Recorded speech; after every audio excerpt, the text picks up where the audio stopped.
What is going on, Gaming Nation Army? My name is David Robinson, and welcome back to the GNA ReCharged podcast, episode 2 of season 3. Joining me, as always, is my good friend and GNA Army recruit member, SE Records Productions. What's going on, peeps? This is Ezzy speaking right here. All Hello. right, we're on a brand new platform called Zencaster for our podcast now, and we posted our episodes on here through Anchor.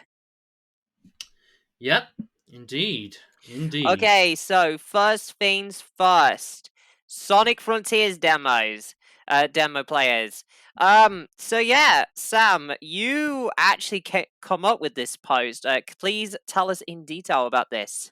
Yeah, now the news that just come out. Now, most of the articles I put up on this episode is from the website Game Rant. Mm-hmm. This is what I posted about basically. It first published on the 24th of September, but Yeah. it said that Sonic Frontiers demo player finds reference to the Sonic movie, basically. Yeah. So, one player Sonic Frontiers demo has found a mechanic that directly references the Sonic the Hedgehog films. With the recent return to physical in-person convention events across the globe, publishers Mm-hmm. had the opportunity to give players a chance.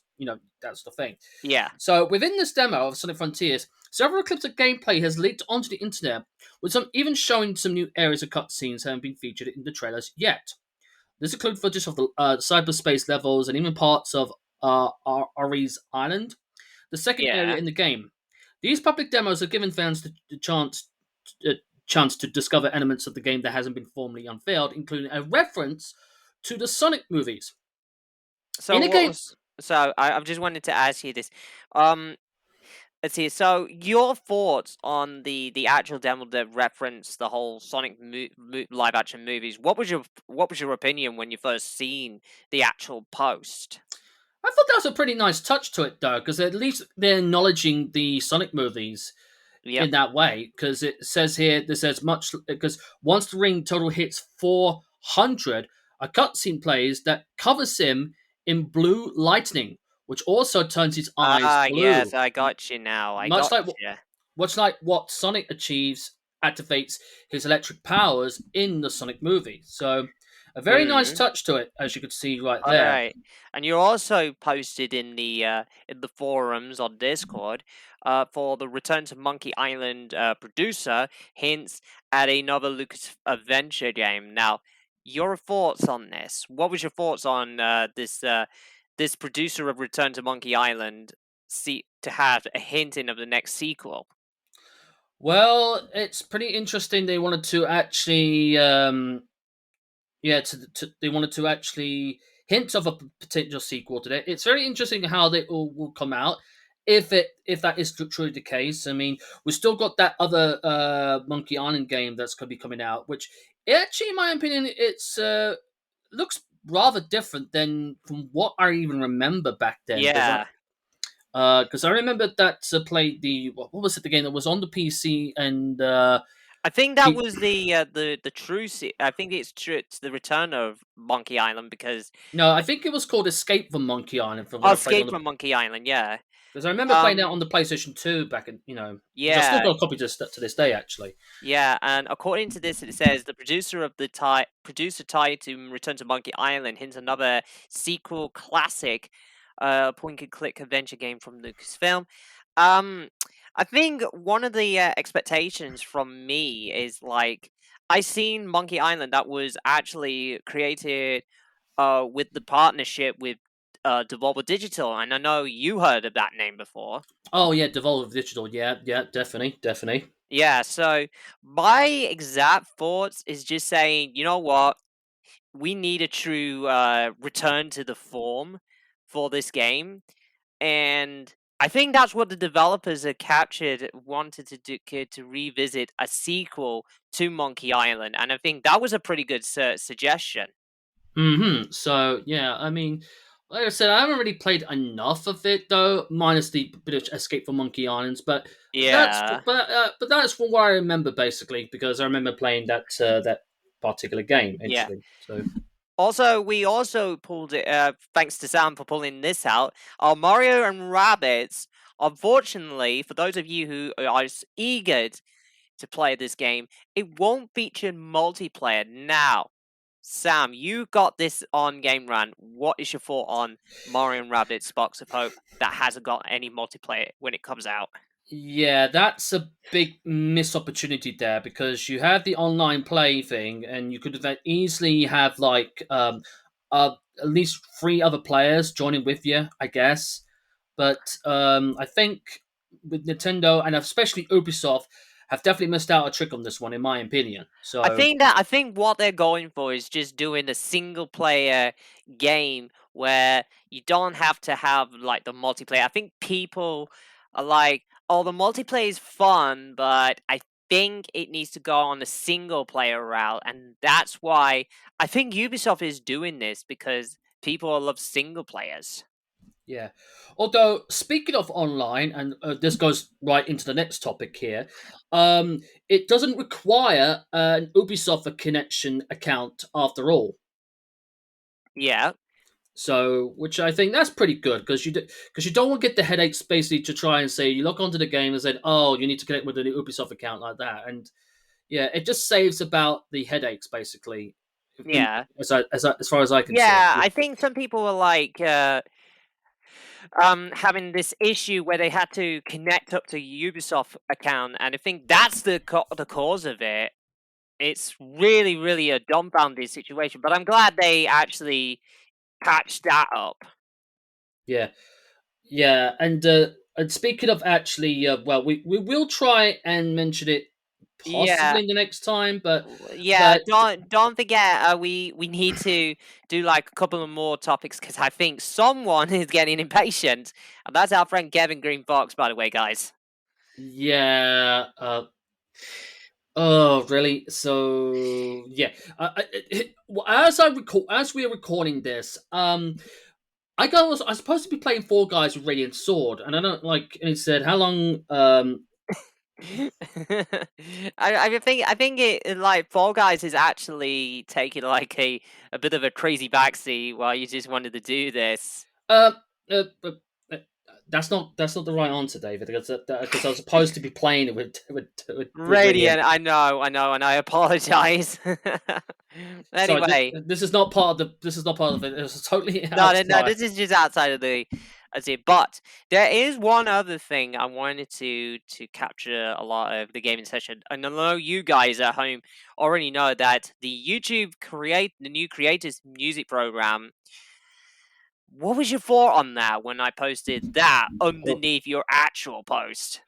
yeah, the Ooh, I don't know what to say about with this one really. I think YouTube is having like wave and wave of like false copywriting, just because it's music basically, Okay.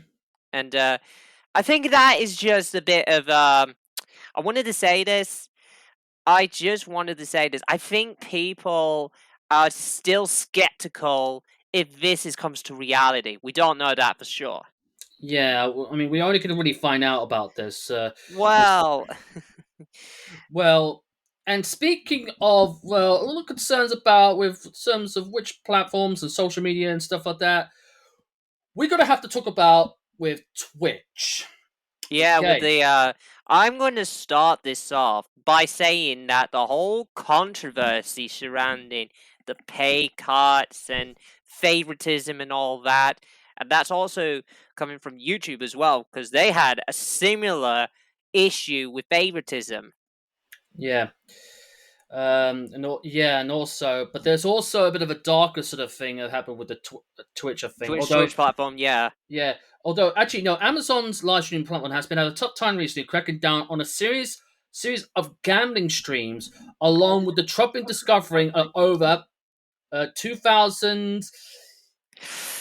Oh, That word, yeah, I'm not going to mention the word, yeah. but it's been Yeah, found on. we're not gonna mention that, but I don't think we need to bring up that particular thing. I think what Twitch is doing is doing something that no other platform is doing. And that's why several Twitch streamers are now coming YouTube streamers. Like, for example, Dr. Disrespect. You remember the whole fiasco with him Oh banning yeah. on the platform. Oh yeah, definitely. Yeah, that's Yeah, whew, no that doubt was about something. it. Yeah. And there is another news surrounding. I think you might already touch this one. We already talked about this after the whole Twitch thing. We've got to pass on that. Anyway, the whole Mario voice actor, the voice actor of Chris Pratt, who is now becoming the new Mario, but Tara Strong, who is the voice of Tara Strong. Yeah. Tara Strong, thank you. Yep. Who was the voice of Harley Quinn and many other characters. Twilight She, Sparkle. yep, of course. She said Mario should be Charles Martinet, the original Mario's voice actor. Well, yeah. I mean, I'm gonna be honest though, because I did speak about this topic about a bit early in the week actually with one of my older friends in real life, Yeah, and I said to it in my as I see it, and I've got a lot to say on this. People have an expectation yeah. on the voice acting when it comes towards Mario because you got to think about it. hmm Charles has been voice acting Mario since the Nintendo 64 days. Well, he first started, but here's the thing: his voice acting is at least 20 years. I mean, 20 years. Yeah, and see, unlike Sonic though, especially Sonic and Sega, basically because they changed basically voice actors here and there. Yeah, Nintendo have stuck with Charles for the longest of time. yeah, but I think the whole world wants to know, why did they actually went with Chris Pratt over Charles Martinet? That's one thing.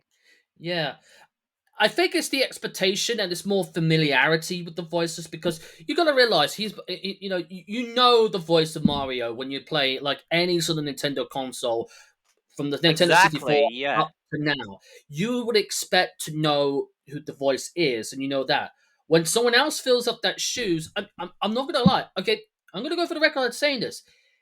When it comes towards the day that Charles does retire, being the voice of Mario, Yeah, and he needs someone to take his place, but at the moment he but isn't retiring. yeah, but I'm saying that it is going to be a big shoes to fill when Yeah. that time comes, and it's going to be huge. I'm Yeah. not going to lie. And anyways, regarding with the Chris Pratt, I could see why many people are kind of judging it. Look, I'm not throwing shade at Chris Pratt, No, no, no, no, not you're at all. not. No, no, no. I'm just saying that it needs a little tweaking, a little bit, like sound a bit more Italian or just something like that. Yeah, something like that. But yeah, it was a lot of people who were actually falling in love with Jack Black's voice as Bowser. I think he made a pretty good impression being as Bowser. He's like intimidated, but still keeping his Jack Black energy on him. Yeah, I've noticed that. That was interesting. I do find it funny though that in the trailer, in that movie trailer, there's like the Penguin Army, Yeah, and that Penguin Army. Yeah, they're trying to throw the snowballs, and then Bowser's not phased. Like, is that all you got? Really? You make me laugh. yeah, I know, and I was laughing because I love Jack Black because he's an incredible artist. He's an incredible actor. He's even one part of Tenacious D for a longest time. Oh yeah, Tenacious D. Yeah, I think I remember that. Yeah, Yeah. I mean, Um. I even had a chat with some of my friends, like iHeart, for example, where he said he really loved Bowser's voice. I mean, he really put on a show putting Bowser, and this is Bowser's first speaking role. Just imagine the fact. Oh yeah, that's an official one. No, we're not counting the The Super Mario Sunshine, because we already acknowledged that was the original voice actor who actually portrayed Bowser in that game. But this is the official movie version we're talking about. Yeah, that's right. So yeah, it's got some expectations, but it's Yeah. we'll have to see when it comes towards when it gets officially released in April of 2023. Well, April 7th, to be quite frank. Mm-hmm. Anyway, there is one more topic from me, and I actually been wanting to say this. A lot of you guys might already know that Pac-Man actually, we're finally getting like big movie in the Pac-Man universe. I mean, first time we see Pac-Man was in the Adam Sandler movie Pixels. Now, do you remember Pixels, Sam?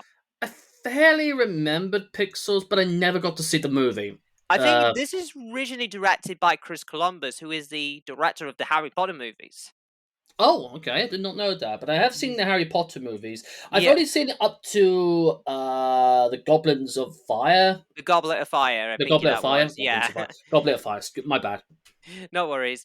There is one last thing. People are expecting the upcoming Sonic the Hedgehog movie, which is the third sequel, and it's already got a date, 2024. What was your opinion on that? Well, it's a long wait, but for the meantime, there is that Knuckles the Echidna spin-off that's got. I think it's got to be in Netflix in 2023. If that's, Oh, that's good news. We already I got think I'm not entirely too yeah. sure, but I think they're trying to go with the Knuckles spin-off. I think before then. I think the only time we get into Sonic on Netflix is Sonic Prime, and the animation looks pretty good, and they captured what they had in the original game series that they actually did. Pretty nice. Yeah. Okay, so guys, that's all I got time for this episode of the GNA Recharge podcast. Sorry we didn't get all of the topics done today because we haven't got. Don't forget, guys, you can tune into my YouTube channel because I will be streaming. I got a brand new streaming schedule for you guys. I will be streaming every Tuesday, Fridays, and Saturdays at 7:45 p.m. UK time. So come and join me if you're ready for some horror, fun, and of course, Friday Night Funkin'. Of course. And don't forget, guys, I will be back again very soon to give you daily gaming news here on Zencaster for you guys. I'm also going to be on Anchor and of course Acast. Thank you very much to my amazing co-host Sam, of course. Yep. And guys, thank you very much for listening in to GNA Recharge Podcast Season 3, Episode 2. We'll see you guys next time. Until then, keep playing video games and stay safe. Until then, peace out. Bye, everyone.